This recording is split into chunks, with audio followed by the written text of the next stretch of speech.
Pengguna media sosial dibuat terenyuh dengan sebuah video yang memperlihatkan pria perpisahan antara majikan dan asisten rumah tangganya.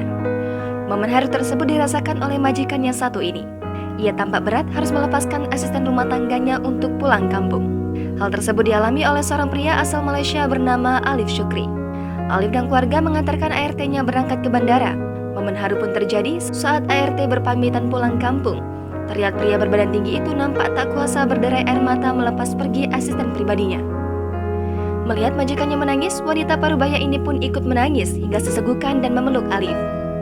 Lebih lanjut, Alif menuturkan jika ART-nya tersebut telah memberikan banyak jasa kepada keluarganya itu. Sehingga untuk membayar jasanya, Alif memberikan sebuah hadiah perhiasan kepada ART parubaya tersebut.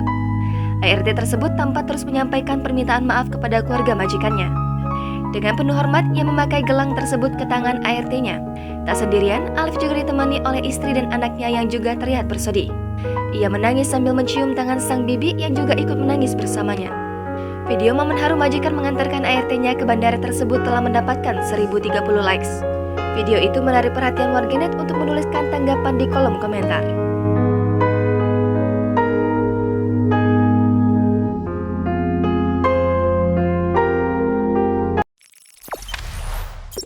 Jangan lupa subscribe, share, komen, dan like ya.